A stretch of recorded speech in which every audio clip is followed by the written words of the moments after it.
దేవుని వాక్యంలో నుండి యోబు గ్రంథం 1వ అధ్యాయం 21వ వచనాన్ని ఈ సందర్భాన్ని పురస్కరించుకొని దేవుని వాక్యంలో ఈ మాట చదువుతూ ఉన్నాను. నేను నా తల్లి గర్భములో నుండి దిగంబరినై వచ్చి తిని దిగంబరినై అక్కడికి తిరిగి వెళ్ళుదును. యెహోవా ఇచ్చెను, యెహోవా తీసుకొని పోయెను. యెహోవా నామమునకు స్తుతి కలుగును గాక. చిన్న ప్రార్థన చేద్దాం. దేవుడు ఈ సమయంలో మనతో మాట్లాడినట్లు తన వాక్యం చేత కుటుంబాన్ని అలాగే సంఘాన్ని మనలను దేవుడు ఆదరించినట్లుగా దేవుని వాక్యంలో నుండి ప్రభు మనతో తన స్వరాన్ని వినిపించినట్లు ప్రార్థన చేద్దాం. పరిశుద్ధుడా, ప్రేమగల తండ్రి, మహోన్నతుడా, మీకు స్తోత్రం నాయనా. మీ ఘనమైన శ్రేష్టమైన నామమును బట్టి మీకు స్తుతులు స్తోత్రములు తెలియజేస్తూ ఉన్నాం. ఈ సమయంలో ప్రభువా, నీ దాసురాలు మరి బిల్లమ్మను మీరు పిలుచుకొని మీ సన్నిధిలో మీరు ఉంచుకున్నందుకై మిమ్మల్ని స్తుతిస్తూ ఉన్నాను. ఈ లోకం మాకు శాశ్వతం కాదు, అది మేము ఎరుగుదాం. మేము కూడా ఏదో ఒక దినం ఈ లోకాన్ని విడిచిపెట్టి మీ వద్దకు రావాల్సిన వారమై ఉండగా ఉన్న ఈ కాలంలో ప్రభువా మమ్మల్ని ఎందుకు ఉంచారో, ప్రభువా మరి ఇప్పుడు లేని వారు ఎక్కడున్నారో, ఈ విషయాలు మీ వాక్యంలో నుండి మాతో మాట్లాడండి. నిలబడిన నీ దాసుడినైన నన్ను మీ కొరకు వాడుకోండి. పరిశుద్ధాత్ముడా, నన్ను మీకు అప్పగించుకుంటున్నాను. తండ్రి, ముందున్న సమయం మా అందరికీ కూడా దీవెనకరంగా చేయమని యేసుక్రీస్తు ఘనమైన నామంలో ప్రార్థన చేయించున్నాను తండ్రి, ఆమేన్. ప్రభుకి స్తోత్రం. మీ అందరికీ మన ప్రియ ప్రభువును మన రక్షకుడునైన యేసుక్రీస్తు ఘనమైన నామములో మీ అందరికీ నా హృదయపూర్వకమైన వందనాలు తెలియజేస్తూ ఉన్నాను. ఈ సమయంలో మరి పోయిన సంవత్సరం మా బుల్లమ్మ చనిపోయిన మొదటి కూడికలో, జ్ఞాపకార్థ కూడికలో నేను నిలబడి కొన్ని మాటలు చెప్పవలసిన వాడిని. కానీ ఆ సమయంలో మరి మా చెల్లి హాస్పిటల్లో ఉండి తన పరిస్థితి బాగోక నేను వెంటనే అక్కడి నుంచి కూర్చొని అటు నుంచి అటే నేను వెళ్ళిపోవటం జరిగింది.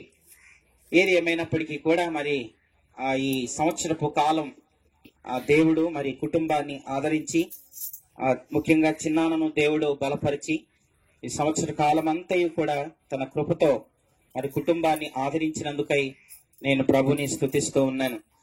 మరి బుల్లమ్మను జ్ఞాపకం చేసుకున్నప్పుడు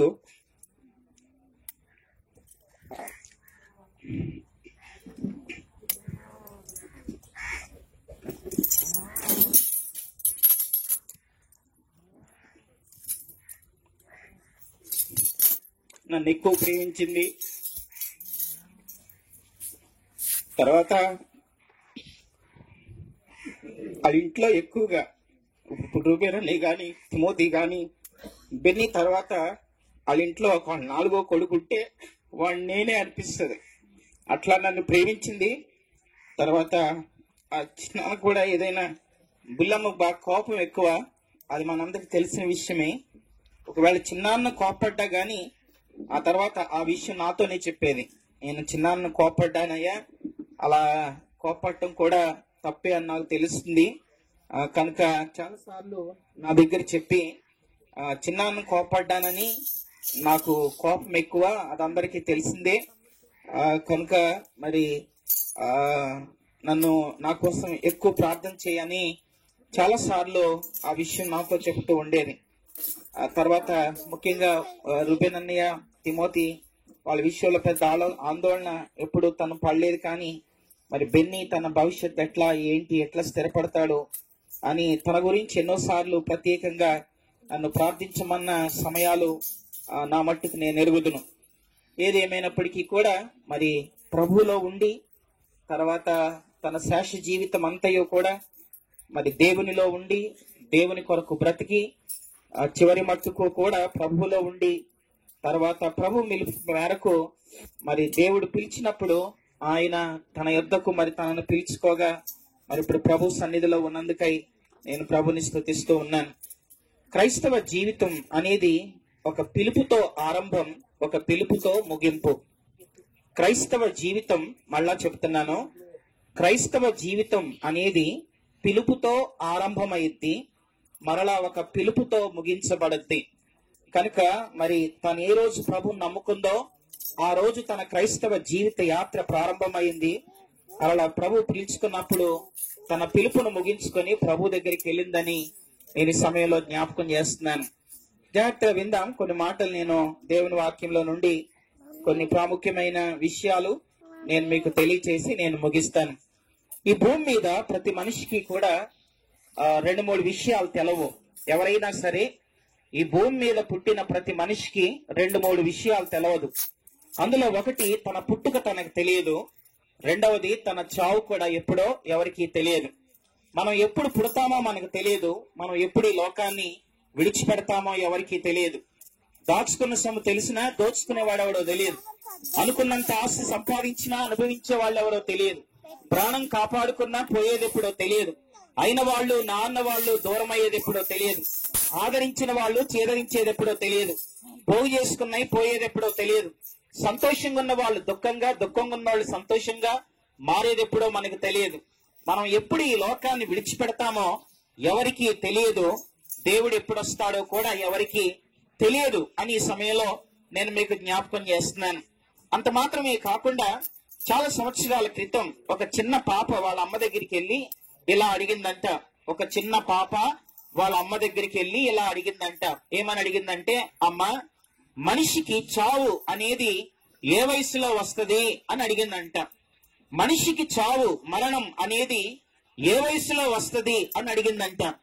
అప్పుడు అలా అడిగిన, అమాయకంగా అడిగిన ఆ పాపకి తల్లి ఎలా చెప్పాలో అర్థం కాక, అమ్మా, చావు ఏ వయసులో వస్తుందని నువ్వు అడుగుతున్నావు కదా, నీకెలా చెప్పాలో నాకు అర్థం కావట్లేదు, కానీ ఏ వయసులో వస్తుందో నువ్వే గ్రహించగలుగుతావు రా అని చెప్పి సమాధుల ఆ దొడ్లోనికి తీసుకెళ్ళిందంట. సమాధుల దొడ్లోనికి తీసుకొని వెళ్ళినప్పుడు అక్కడ ఎన్నో సమాధులు ఉన్నాయి. ప్రతి సమాధి మీద కూడా జననం మరణం, జననం మరణం అని సమాధి మీద రాసుంది. అప్పుడు ఆ చిన్న పాపకు చెప్పిందంట, అమ్మా, నువ్వు చదువుకున్న దానివే కదా, జననం అంటే ఎప్పుడు పుట్టారో, మరణం అంటే ఎప్పుడు మరణించారో అది చదివితే నీకు అర్థమైద్ది, చదువుకో అని చెప్పిందంట. ఆ చిన్న పాప ప్రతి సమాధి మీద ఉన్న జననం మరణం ఆ సమాధుల దొడ్లో చదువుతూ ఉంటే అప్పుడు ఆ పాపకు ఒకటి అర్థమైందంట. ఆ సమాధుల్లో పుట్టినరోజే చచ్చిపోయిన వాళ్ళు ఉన్నారంట, 1 సంవత్సరానికి చనిపోయిన వాళ్ళు ఉన్నారంట, 2 సంవత్సరాలు చనిపోయిన వాళ్ళు ఉన్నారు, 10, 20, 30, 40, 50, 60, 70, 80, అలా 90, అలా 100 ఏళ్ళు దాకా బ్రతికి కూడా చచ్చిపోయిన వాళ్ళు ఆ సమాధుల్లో ఉన్నారు. సమాధుల దగ్గరికి వెళ్తే అందులో జననం మరణం అందులో దాంట్లో మనం చూస్తాం. అప్పుడు ఆ పాప వాళ్ళ అమ్మని ఇలా అడిగిందంట, అమ్మా, ప్రతి సమాధి మీద జననం అనేది ఉంది, మరణం అనేది ఉంది కదా, కనుక మరణం మనిషికి ఎప్పుడైనా రావచ్చా అని అడిగిందంట. మరణం ఎప్పుడైనా రావచ్చా? 1 సంవత్సరంలో పోయిన వాళ్ళు ఉన్నారు, 2 సంవత్సరాల్లో పోయిన వాళ్ళు ఉన్నారు, 3, 4, 5 అలా అన్ని సంవత్సరాల వాళ్ళు సమాధుల్లో ఉన్నారు, కనుక మరణం ఎప్పుడైనా రావచ్చా అని అడిగిందంట. అలా అడిగిన ఆ తల్లికి, ఆ పాపకి ఆ తల్లి చెబుతూ, అమ్మా, చావుకి వయసుతో సంబంధం లేదు, చావుకి కులంతో సంబంధం లేదు, చావుకి మరణంతో సంబంధం లేదు, అది ఎప్పుడైనా రావచ్చు అని చెప్పిందంట. అది ఎప్పుడైనా రావచ్చని ఆ తల్లి చెప్పిందంట. అని చెబుతూ ఆ తల్లి ఏం చెప్పిందంటే, పుట్టిన వాడికి మరణం తప్పదు, అది ఏ వయసులోనైనా రావచ్చు, కానీ చనిపోయిన తర్వాత పరలోకం వెళ్ళాలంటే మార్గం యేసే అని చెప్పి ఆ చిన్న పాపకి ఆ తల్లి యేసు ప్రభువుని గురించి చెప్పిందంట. ఆ చిన్న పాప ఆ చిన్న వయసులోనే ప్రభువుని నమ్ముకుంది. తర్వాత ప్రభువు కొరకు బ్రతకటానికి తీర్మానం చేసుకుని గొప్ప సేవ చేసింది. ఆమె ప్రపంచంలో అందరికీ తెలుసు. ఆమెని అందరూ కూడా మదర్ అని పిలిచేవాళ్ళు. ఆమె పేరే మదర్ తెరీసా. క్రీస్తునందు ప్రియమైన వారులారా, ఈ భూమి మీద ప్రతి మనిషికి మరణం తప్పదు. ఎంతకాలం ఈ భూమి మీద మనం బ్రతికినా ఏదో ఒక దినాన్ని ఈ లోకాన్ని విడిచిపెట్టక తప్పదని నేను మీకు జ్ఞాపకం చేస్తూ ఉన్నాను. బైబిల్లో ఒక ఆయన 969 సంవత్సరాలు బ్రతికాడు. ఆయన తన బ్రతుకులో అనుకుంటాడా నాకు ఇక మరణం ఉంటుందని? 969 సంవత్సరాలు బ్రతికిన ఆయనకే మరణం తప్పలేదని అంటే, ఈ భూమి మీద ఎవరికి కూడా బ్రతికి ఉన్న ప్రతి మనిషి ఏదో ఒక దినాన్ని ఈ లోకాన్ని విడిచిపెట్టాలి. మరణం ప్రతి మనిషికి ఉంది. ద గ్రేట్ అలెగ్జాండర్ అనే ఆయన ప్రపంచాన్ని జయించాడు. ద గ్రేట్ అలెగ్జాండర్ ప్రపంచాన్ని జయించాడు. సముద్రం దగ్గరికి వెళ్ళి ఇలా అన్నాడంట. అలెగ్జాండర్ అనే ఆయన సముద్రం దగ్గరికి వెళ్ళి, సముద్రమా నువ్వు కూడా ఒక రాజ్యం అయితే నిన్ను కూడా జయించేవాణ్ణి అని అన్నాడంట. కానీ చిన్న దోమ గుట్టు చచ్చిపోయాడు. ప్రపంచాన్ని జయించాడు కానీ మరణాన్ని జయించలేకపోయాడు. క్రీస్తునందు ప్రియమైన వాళ్ళారా, మరణం ప్రతి మనిషికి వస్తది. అది ఎప్పుడో ఎవరికీ తెలియదు. మరణానికి ఒక కారణం కావాలి. ఎలా చనిపోయాడు అంటే యాక్సిడెంట్. ఎలా చనిపోయాడు? రోగం. ఎలా చనిపోయాడు? వ్యాధి. ఎలా చనిపోయాడు? మరణానికి ఒక కారణం కావాలి. కనుక ఏదో ఒక కారణంతో ఈ భూమి మీద ప్రతి మనిషి ఏదో ఒక దినాన అందరూ చనిపోవలసిందే అని నేను మీకు తెలియచేస్తా ఉన్నాను. క్రైస్తవ మరణాన్ని గురించి చెప్పాల్సి వస్తే, క్రైస్తవ మరణం అనేది మరణంతో ముగింపు కాదు, అది నిత్య జీవానికి మలుపు. క్రైస్తవ జీవితం మరణంతో ముగింపు కాదు, అది నిత్య జీవానికి మలుపు అని మీకు తెలియచేస్తా ఉన్నాను. అంత మాత్రమే కాకుండా క్రైస్తవ మరణం మట్టిపాలు చేసేది కాదు, అది మహిమలో చేర్చేది. క్రైస్తవ మరణం మట్టిపాలు చేసేది కాదు, అది మహిమలో చేర్చేది. క్రైస్తవ మరణం సమాధి పాలు చేసేది కాదు, అది సజీవుల లెక్కలో ఉంచేదని నేను మీకు ఈ సమయంలో తెలియచేస్తా ఉన్నాను. క్రీస్తునందు ప్రియమైన వారులారా, రండి దేవుని వాక్యంలో కొన్ని మాటలు మరణాన్ని గురించి బైబిల్లో ఒక జ్ఞాని ఏమన్నాడో, మరణాన్ని గురించి బైబిల్లో ఒక గొప్ప రాజు ఏమన్నాడో, మరణాన్ని గురించి బైబిల్లో ఒక గొప్ప పండితుడు ఏమన్నాడో ఈ సమయంలో నేను మీకు జ్ఞాపకం చేస్తాను. ఒక గొప్ప జ్ఞాని, ఒక గొప్ప రాజు, ఒక గొప్ప పండితుడు బైబిల్లో మరణాన్ని గురించి వారిలా చెప్పారు. ఆ మాటలు నేను చదువుతూ ఉన్నాను. బైబిల్లో మహా గొప్ప జ్ఞాని మరణాన్ని గురించి ఇలా అన్నాడు ఆయన. ప్రసంగి గ్రంథం 7వ అధ్యాయం నేను మొదటి వచనాన్ని చదువుతూ ఉన్నాను. పరిశుద్ధ బైబిల్ గ్రంథంలో ప్రసంగి గ్రంథం 7వ అధ్యాయం మొదటి వచనాన్ని మనం చూస్తే, మరణాన్ని గురించి బైబిల్లోనే గొప్ప జ్ఞాని ఆయన ఇలా చెప్పాడు. సుగంధ తైలము కంటే మంచి పేరు మేలు, ఒకని జన్మ దినము కంటే మరణ దినమే మేలు. మరణాన్ని గురించి ఈ మహా గొప్ప జ్ఞానవంతుడైన ఈ జ్ఞాని చెప్పిన మాట, మరణం మేలు అని అన్నాడు. రెండవదిగా మహా గొప్ప రాజు, బైబిల్లోనే గొప్ప రాజు ఆయన మరణాన్ని గురించి ఏమన్నాడు చదువుతున్నాను రండి. 116వ కీర్తన 15వ వచనంలో మనం చూస్తే మరణాన్ని గురించి గొప్ప రాజు ఇలా అన్నాడు. 116వ కీర్తన 15వ వచనాన్ని నేను చదువుతూ ఉన్నాను. యెహోవా భక్తుల మరణం ఆయన దృష్టికి విలువ గలది. జ్ఞాని ఏమో మరణం మేలు అని అన్నాడు, రాజు ఏమో మరణం విలువైనది అని అన్నాడు. బైబిల్లోని గొప్ప పండితుడు, బైబిల్ మొత్తంలోని ఈయనంత గొప్ప పండితుడు మరొకరు లేరు అని అందరూ అంగీకరిస్తారు. అలా గొప్ప పండితుడు మరణాన్ని గురించి ఆయన ఇలా అన్నాడు. చదువుతున్నాను రండి. అపోస్తుడైన పౌలు ఫిలిప్పీలకు రాసిన పత్రిక 1వ అధ్యాయం 21వ వచనం. ఈయన మరణాన్ని గురించి మహా గొప్ప పండితుడైన పౌలు ఆయన ఈ మాట చెప్పాడు. 21వ వచనాన్ని నేను చదువుతూ ఉన్నాను. అపోస్తుడైన పౌలు ఫిలిప్పీలకు రాసిన పత్రిక 1వ అధ్యాయం 21వ వచనంలో పౌలు చెప్పిన మాట, నా మట్టుకైతే బ్రతుకుట క్రీస్తే, చావైతే లాభం అని అన్నాడు. జ్ఞాని ఏమో మేలన్నాడు, రాజు ఏమో విలువైనదన్నాడు, పండితుడేమో చావు నాకు లాభం అని అంటున్నాడు. కృష్ణుని ప్రియులారా, ఎవరైనా మరణాన్ని లాభంగా, మరణాన్ని మేలుగా, మరణం విలువైనదిగా ఈ భూమి మీద ఎవరైనా ఎంచుతారా అని అంటే మరణం అని అనటం తోటే అది ఒక పెద్ద అశుభంగా గుర్తిస్తారు. కానీ మహా గొప్ప జ్ఞానులు, మహా గొప్ప రాజులు, మహా గొప్ప పండితులైన వారు బైబిల్లో అది మేలని, అది లాభమని, అది విలువైనదని వారు చెబుతూ ఉన్నారు. ఈ సమయంలో అసలు మరణం ఎందుకు మేలు, మరణం ఎందుకు విలువైనది, మరణం ఎందుకు లాభమైనదో 5 విషయాలు ఈ సమయంలో నేను మీకు జ్ఞాపకం చేసి నేను ముగిస్తాను. రండి, దేవుని వాక్యంలో ఎందుకు అసలు చావు లాభం, ఎందుకు అసలు మరణం మేలు, ఎందుకు అసలు మరణం విలువైనది అని అంటే 5 విషయాలు చెప్పి నేను ముగిస్తాను. అందులో మొదటి మాట, ఎందుకు మరణం మేలు అని అంటే క్రైస్తవ జీవితంలో మరణం అనేది సంభవించడంతో మరణాన్ని బైబిల్లో నిద్ర అని మనం చూస్తాం.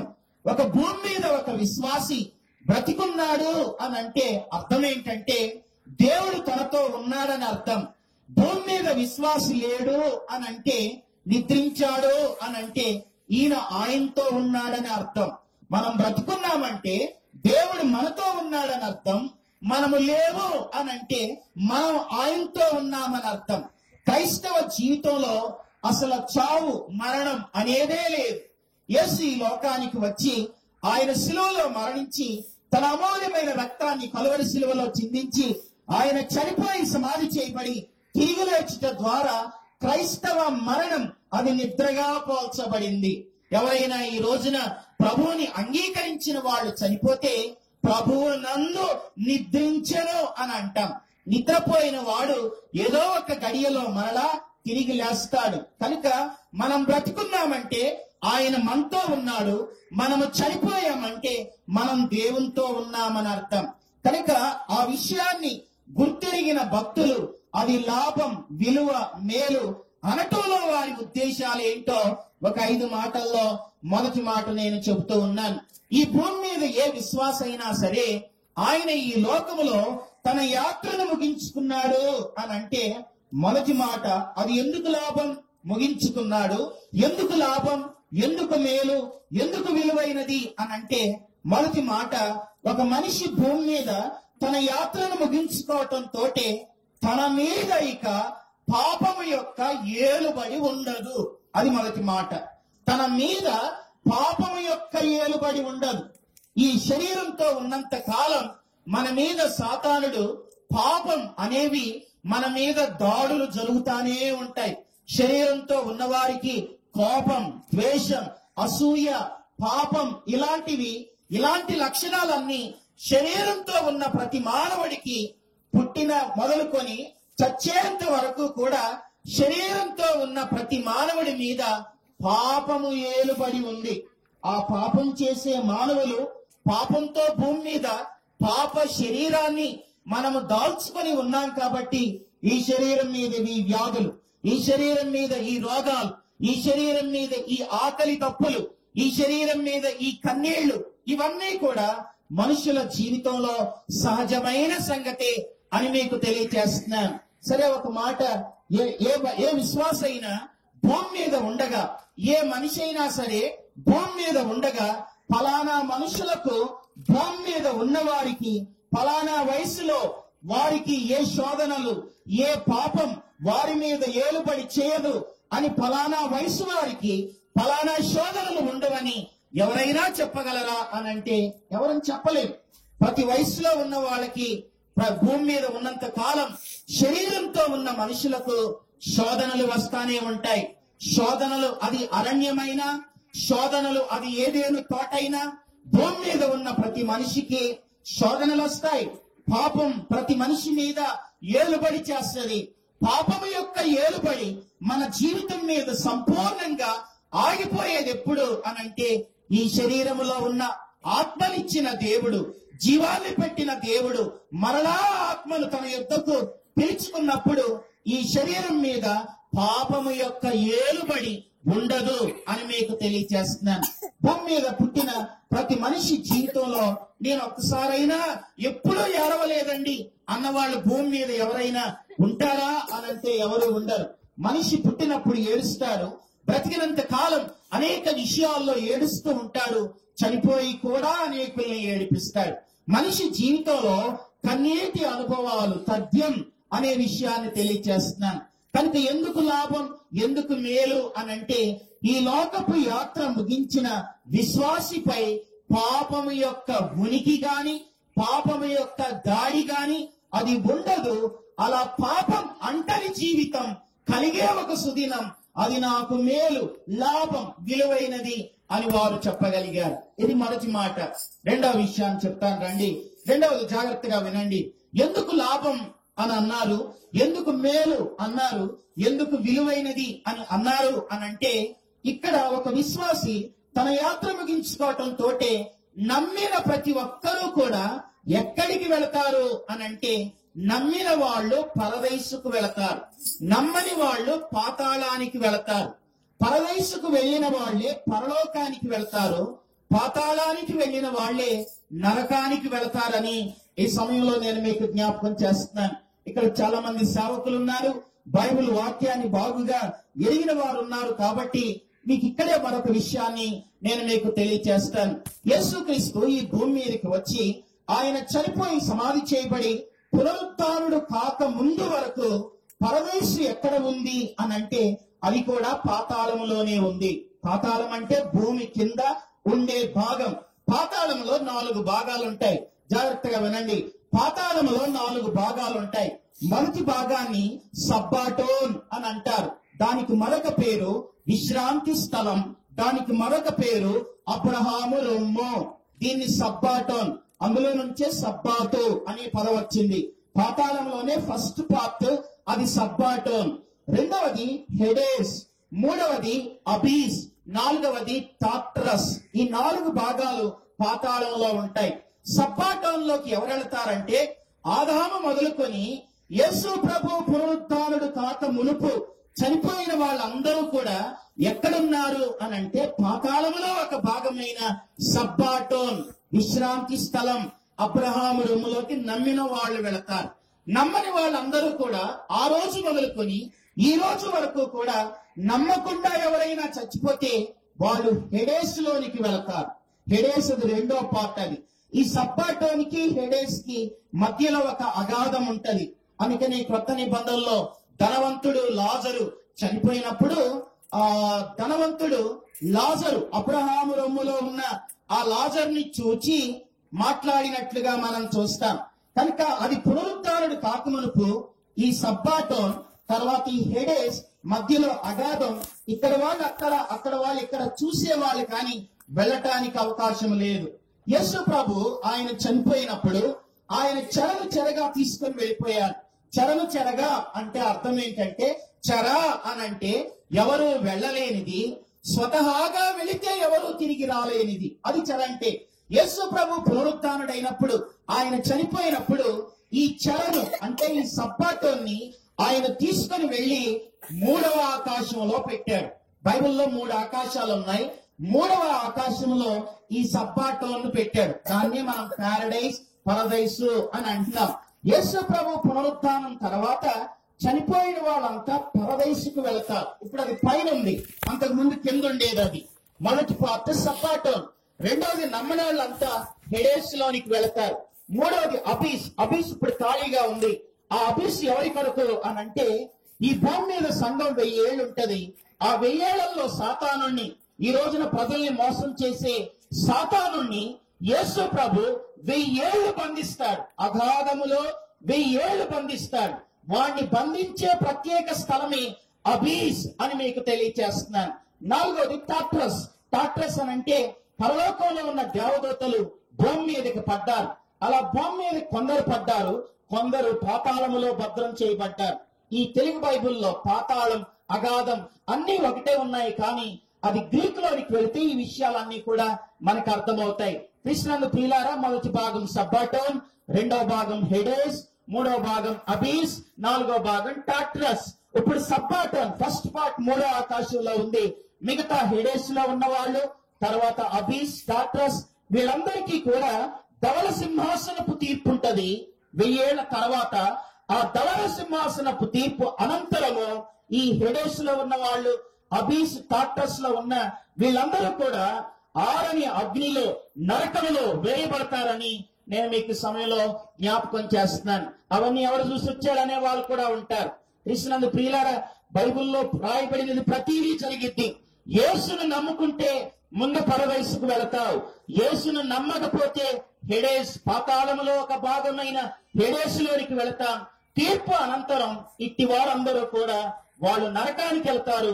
నమ్మిన వాళ్ళు పరలోకానికి, పరదైసులో ఉన్న వాళ్ళు ఆ తర్వాత పరలోకానికి వెళ్తారని ఈ సమయంలో నేను మీకు జ్ఞాపకం చేస్తున్నాను. అది ఎరిగిన భక్తులు అది లాభం అని అన్నారు. అది ఎరిగిన భక్తులు అది లాభం అని అన్నారు. అది ఎరిగిన భక్తులు అది విలువైనది అని అన్నారు. ఎందుకు చావు లాభం అని అంటే, ఇక్కడ కళ్ళు మూస్తామంతే పరదైసులోనికి వెళ్ళిపోతాం. పరదైసులో ఎవరుంటారు? ఆదాము మొదలుకొని ఇప్పటి వరకు చనిపోయిన పరిశుద్ధులంతా కూడా పరదైసులో ఉన్నారు. ఆ పరదైసులో మనకు తెలిసిన యేసన్న గారు ఉన్నారు, గుంటూరు యేసన్న గారు ఉన్నారు. అటు తర్వాత ఉయ్యూరికి వెళ్తే రాజుబాబు అన్న ఉన్నారు. మనకంటే ముందుగా చనిపోయిన పెద్ద పెద్ద భక్తులు ఎంతో మంది ఉన్నారు. గొప్ప గొప్ప భక్తులు ఎంతో మంది ఉన్నారు. బైబిల్లో ఉన్న అబ్రహాము, దానియేలు, యోసేపు ఇలాంటి భక్తులంతా ఉన్నారు.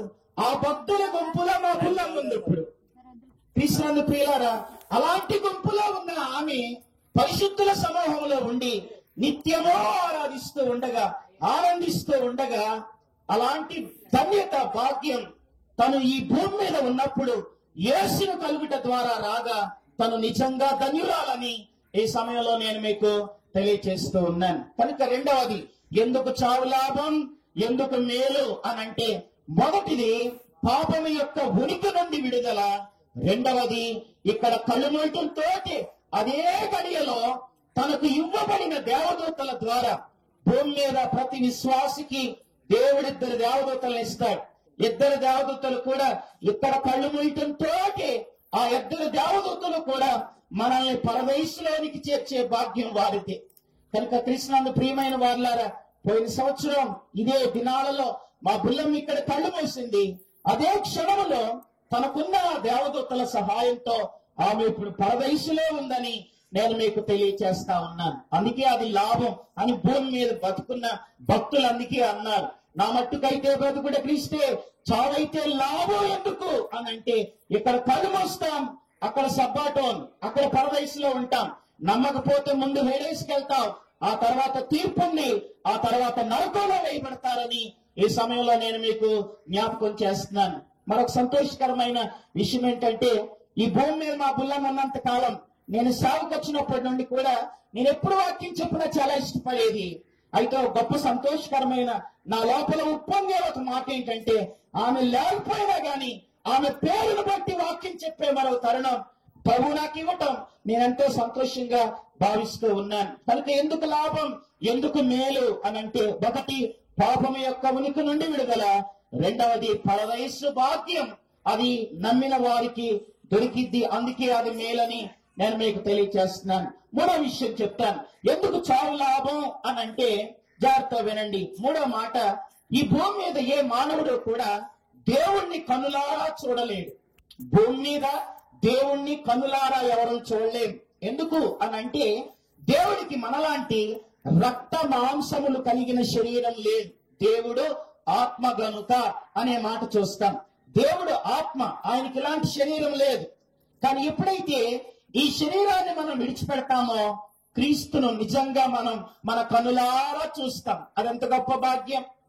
మూడవది, ఈ లోకాన్ని విడిచిపెడితే చాలా మంది పిల్లలు కూడా అడుగుతారు. ఏమని అడుగుతారంటే, దేవుడి గురించి చెప్తారు కానీ దేవుడు ఎట్లా ఉంటాడు, కనపడొచ్చు కదా, మాతో మాట్లాడొచ్చు కదా అని అంటారు. దేవుడికి మనలాంటి ఆత్మ లేదు, ఆయన శరీరం లేదు, ఆయన ఆత్మస్వరూపి. యోహాను సువార్త 4:24 దేవుడు ఆత్మ గనుక అనే మాట చూస్తాం. దేవుడు ఆత్మ, ఆయన ఆత్మస్వరూపి. ఆత్మస్వరూపి అయిన దేవుడు శరీరంతో ఉన్న మానవుడికి కనబడడు. కానీ ఎప్పుడైతే ఈ శరీరాన్ని విడిచిపెట్టి మహిమ దేహాన్ని మనం ధరించుకుంటామో క్రీస్తును మనం కనులారా చూడగలుగుతాం. మన కోసం ప్రాణం పెట్టి చివరి రక్తపు బొట్టు వరకు కలువరి శిలువలో కార్చిన యేసును మనము కనులారా చూసే ఆ భాగ్యం ఈ శరీరాన్ని విడిచిపెడితేనే దొరికింది. అది ఎరిగిన భక్తులు అందుకే అది లాభం అని అన్నారు. ప్రభుని చూడాలని, ప్రభుతో ఉండాలని యుగాయుగాలు తపనతో ఆశించిన భక్తులు ఆ దినాన్ని కోరుకున్నారు వాళ్ళు. కృష్ణని ప్రియులారా, అందుకే అది మూడవది. ప్రభు యొక్క సహవాసం, ప్రభువుని చూసే భాగ్యం దొరికే ఒక గొప్ప గడియ ఈ లోకాన్ని విడిచినప్పుడే. అందుకే అది లాభం అని వారు చెప్పగలిగారు. ఇది మూడో మాట. నాలుగో మాట చెప్తాను రండి. ఎందుకు చావు లాభం అని అంటే, పరవయసులో ఉన్న ఈ భక్తులంతా, ఇప్పుడు నమ్మి చనిపోయిన వాళ్ళంతా, పరవయసులో ఉన్న వాళ్ళంతా మరలా ఇదే భూమి మీద, మనం చూసే ఇదే భూమి మీద మహిమ దేహాలతో మనం ఉంటాం. అప్పటికి ఒకవేళ ప్రభు వస్తే శరీరంతో ఉన్న వాళ్ళు కొందరు ఉంటారు.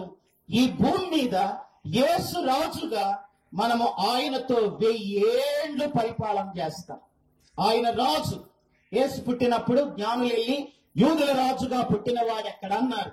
అంటే ఆయన రాజు. అసలు మరి రాజ్యం చేశాడా అంటే రాజ్యము లేని రాజు. కానీ ఒక రోజున రాజ్యాలను ఏలే రాజుగా, రాజుగా ఇదే భూమి మీద నీతి, శాంతి, సమాధానం కలిగిన ఒక గొప్ప ఆ గడియలు ఇవ్వటానికి తన సంఘాన్ని వెంట పెట్టుకొని ఈ భూమి మీదకి వస్తాడు. అప్పుడు మనందరం చూస్తాం, అప్పుడు మనం గుర్తుపడతాం. అప్పుడు బిల్లమ్మను మనం చూడొచ్చు, మా చిన్నమ్మను మనం చూడొచ్చు, తర్వాత మాట్లాడొచ్చు. తర్వాత మహిమ దేహాలతో మనము 1000 ఏళ్ళు ఈ భూమి మీద మనము ప్రభువుతో ఆయన రాజ్యములో ఉండేది. ఆ 1000 ఏళ్లలో అక్కడ మనకి ఆ 1000 ఏళ్లలో బైబిల్లో మనం చూస్తే చాలా విషయాలు ఉన్నాయి. కానీ ఆ 1000 ఏళ్లలో ఎవరు కూడా అకాల మరణాలకు గురవరు. తర్వాత ఆ 1000 ఏళ్లలో చాలా క్రూరమైన జంతువులతో ఆడుకోవచ్చు. అటు నుంచి పులి వెళ్తా ఉంటే పులి ఇట్రా అంటే పులి వస్తుంది. పిల్లలు ఎవరైనా పులి మీద ఎక్కొచ్చు. సింహాలతో ఆడుకోవచ్చు. తర్వాత చిన్న పిల్లవాడు నాగుపాముతో ఆడుకోవచ్చు. ఇవన్నీ జరిగే దినాలు. కథ కాదు ఇది. ఇది కళ కాదు, కథ కాదు. ఇది పుట్టిక పురాణం కాదు. ఈ 1000 ఏళ్ళు ప్రభువుని నమ్మిన వాళ్ళు 1000 ఏళ్ళు భూమి మీద ఆయన రాజుగా, ఆయన రాజ్యములో తన పిల్లలంగా మనం ఇదే భూమి మీద ఉండబోతున్నాం. అవన్నీ జరగాలంటే ముందు ఈ లోకాన్ని విడిచిపెట్టాలి. ఈ భూమి మీద ఉన్న పాపం మరీ విస్తరిస్తా ఉంది. ఈ లోకాన్ని విడిచిన తర్వాత ఆయన తన రాజ్యాన్ని వెంట పెట్టుకొని వచ్చిన తర్వాతనే అది తథ్యం అనేది మీకు తెలియచేస్తున్నాను. ఎందుకు అది లాభం అనంటే, అది 1000 ఏళ్ళు ఈ భూమి మీద ఆయనతో మనం ఉంటాం కాబట్టి అందుకే అది మేలు అని అన్నారు. ఆ 1000 ఏళ్ల తర్వాత ఒక యుద్ధం జరిగిద్ది. దాన్ని గోగు మాగోగు యుద్ధం అని అంటారు. 1000 ఏళ్లకు ముందు హర్మగిద్దోని యుద్ధం జరిగిద్ది. తర్వాత 1000 ఏళ్ల అనంతరం గోగు మాగోగు యుద్ధం.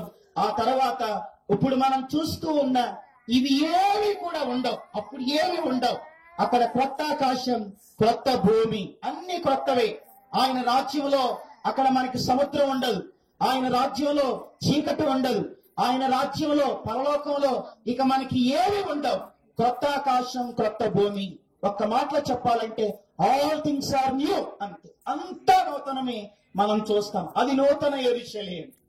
ఆ నూతన యెరూషలేములో నిత్యము కూడా ప్రభుని ఆరాధించే శరాపులు, కెరూపులు కలిగిన ఆ దేవదూతలతో మనం కూడా ఆయన్ని పరిశుద్ధుడు, పరిశుద్ధుడు, పరిశుద్ధుడని నిత్యమో ఆరాధించే ఆ గడియ మనకి ఒక దినం ప్రభు అనుగ్రహించబోతున్నాడు. అందుకని అది ఎరిగిన భక్తులు ఏమన్నారంటే చావు విలువైనదన్నారు, చావు మేలన్నారు. పండితుడైన పౌలైతే ఇలా అంటా ఉన్నాడు, నా మట్టుకైతే బ్రతుకుట క్రీస్తే, చావైతే లాభం. నా మట్టుకైతే బ్రతుకుట క్రీస్తే, చావైతే లాభం. ఈ మాటలు చదువుతుంటే కొందరికి అర్థం కాదు. దాన్ని నేను ఇలా చెప్తాను, వినండి, జాగ్రత్తగా వినండి. నా మట్టుకైతే బ్రతుకుట క్రీస్తే, చావైతే లాభం. దాన్ని ఇలా చెప్తాను నేను. పౌలు అంటున్నాడు, ప్రభువా నేను బ్రతికితే నీకు లాభం, నేను చచ్చిపోతే నాకు లాభం. అదే మాట. నేను బ్రతికితే నీకు లాభం, నీకేంటి లాభం అని పని చేస్తా. నేను చచ్చిపోతే నాకు లాభం, ఏంటి నాకు లాభం నీ దగ్గరికి వస్తా.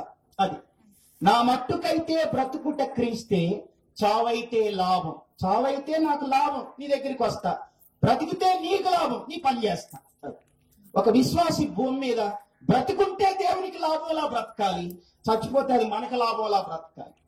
కనుక నా మట్టుకైతే బ్రతుకుట క్రీస్తే, చావైతే లాభం. కనుక అందుకే అదెరిగిన భక్తులు దాన్ని నిరీక్షించారు. ప్రతి వారు తమ తమ వంతులో తమ యాత్రను ముగించుకొని జీవితం ఒక ప్రయాణం. Life is it's journey. జీవితం ఒక ప్రయాణం. ప్రయాణం చేసే వాళ్ళు ఎప్పుడైనా సరే ఎక్కడో చోట దిగిపోతారు, దిగనోళ్ళు ఎవరో ఉండరు. ప్రయాణం చేసే వాళ్ళు ఎక్కడో ఒక చోట దిగిపోతారు. అలా జీవితమే ఒక ప్రయాణం. నువ్వు 80 ఏళ్ళ 50 ఏళ్ళ 70, ఇది ఒక ప్రయాణం. ఎప్పుడో ఒకసారి దిగిపోవాలి. ఆయన ఎప్పుడో ఒకసారి రమ్మంటాడు, మనం వెళ్ళిపోతాం. కనుక మా బుల్లమ్మ దేవుడు తనను పిలుచుకున్నాడు, తన యాత్రను ముగించుకుంది, తన పనిని ముగించుకుంది, ఆమె ప్రభు దగ్గరికి వెళ్ళిపోయింది. బ్రతికున్న నీవు కూడా నేను కూడా ఈ ఉద్దేశంతోనే బ్రతకాలి. నా మట్టుకైతే బ్రతికితే నీకు లాభం ప్రభువా, నేను చచ్చిపోతే నాకు లాభం. నేను కళ్ళు మూస్తే నీ దగ్గరికి వస్తా, నన్ను ఇంకా బ్రతికిస్తే నీకోసం ఇంకా పని చేస్తా. అలా బ్రతకాలి మనం.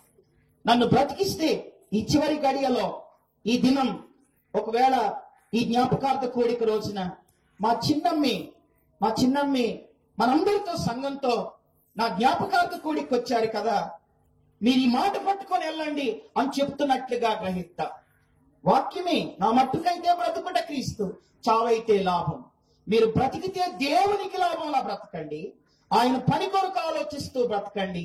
ఈ లోకపు యాత్ర ఎప్పుడో ఒక రోజున ముగించుకుంటాం, ముగిస్తే అది మీకు లాభంలా బ్రతకండి. అలా మనం బ్రతకడానికి ఒక తీర్మానం చేసుకొని తర్వాత ప్రభు కొరకు జీవించినట్లుగా తన కృపను దేవుడు మనకు అనుగ్రహించును గాక. దేవుడి మాటలు దీవించును గాక. తలలో వంచండి, చిన్న ప్రార్థన చేసి నేను ముగిస్తాను. ఈ భూమి మీద దేవుణ్ణి కలిగి ఉండటం అది గొప్ప భాగ్యం. దేవుని బిడ్డలుగా మనం బ్రతకటమే మన భాగ్యం.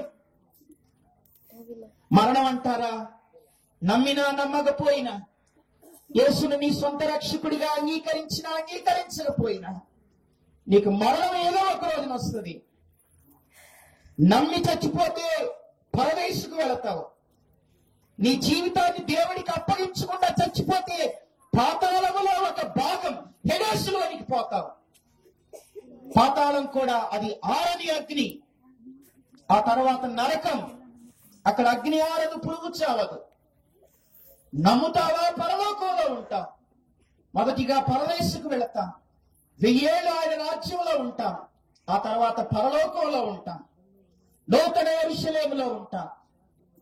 ఈ జ్ఞాపకార్థ కూడిక రోజున దైవజనురాలు యొక్క ఈ జ్ఞాపకార్థ కూడిక దినం మా బుల్లమ్మ బ్రతుకున్నప్పుడు సంఘంలో ప్రతి ఒక్కరూ కూడా బలపడాలని, సంఘంలో ప్రతి ఒక్కరూ కూడా తమ జీవితాలు దేవునికి అప్పగించుకొని దేవుని కొరకు జీవించాలని, సంఘం కొరకు తను కన్నీరు కార్చిన దినాలు ఎన్నో ఉన్నాయి.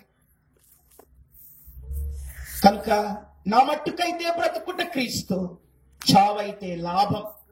నేను బ్రతికితే నీకు లాభంలో బ్రతుకుతాను ప్రభువా, నేను చనిపోతే అది నాకు లాభం. నీ దగ్గరికే వస్తా.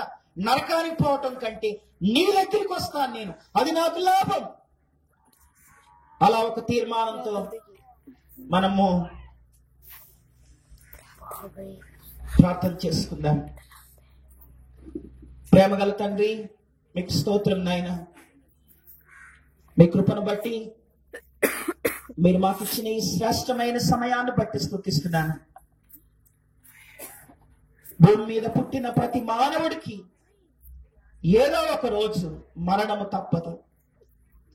మా యాత్రను ముగించుకుని మీరు పిలిచినప్పుడు మీ వద్దకు మేము రావలసిందే. రాను అనటానికి అవకాశం లేదు. ఫలానా వారికి మరణము రాదు అని చెప్పటానికి వీల్లేదు. కనుక ప్రభువా, మీరు పిలిచినప్పుడు, ఈ బ్రతుకునిచ్చింది మీరే కాబట్టి మరలా మీరు పిలిచినప్పుడు మీ వద్దకు మేమందరం రావలసిందే. ప్రభువా, ఉన్న నీ బిడ్డలు కూడా, మా చిన్నాన్న కూడా, పిల్లలు కూడా ప్రభువా, ఈ భూమి మీద సాటి అయిన సహాయం ఇచ్చింది మీరే. పిల్లలకు తల్లిని ఇచ్చింది మీరే. ఇచ్చిన మీరే తీసుకున్నారు. యెహోవా ఇచ్చను, యెహోవా తీసుకునేను. మీరే ఇచ్చారు, వీరికి ఇచ్చారు, మీరు తీసుకున్నారు ప్రభువా. కనుక మీకే స్తుతి కలుగును గాక. ప్రభువా, పిల్లలు ఈమె మా తల్లి కావాలని వారు తెచ్చుకోలేదు, మీరిచ్చారు కనుక ఇచ్చిన మీరే తీసుకున్నారు. కాబట్టి ప్రభువా, మీ సన్నిధిలో ఉన్న నీ దాసురాలను బట్టి స్తుతిస్తూ భూమి మీద ఉన్న మేము ఒక గొప్ప నిరీక్షణతో మేము బ్రతికినంత కాలం మీ కొరకు జీవించడానికి కృపనిమ్మని, కుటుంబాన్ని ఆదరించమని, బలపరచుమని. ప్రభువా, మీ దాసురాలు బ్రతుకున్నప్పుడు మీ సేవలో ఉండి తన శాశ్వత జీవితం అంతా కూడా సేవలోనే దూరపోయేగా మేము కూడా ప్రభువా మిమ్మలను కలిగి మీ కొరకు జీవించటకు సహాయము చేయమని.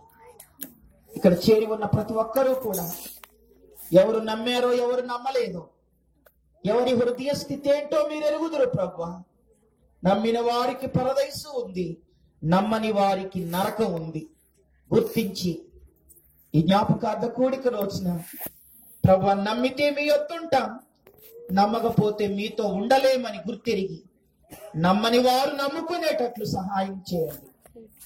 రక్షణ లేని వారు రక్షించబోట కృపనివ్వండి ప్రభువా. కుటుంబాన్ని ప్రత్యేకించి ఆదరించి ముందున్న కాలమంతా మీ కృపతో కాపాడమని యేసు నామములో ప్రార్థన చేయుచున్నాను తండ్రి.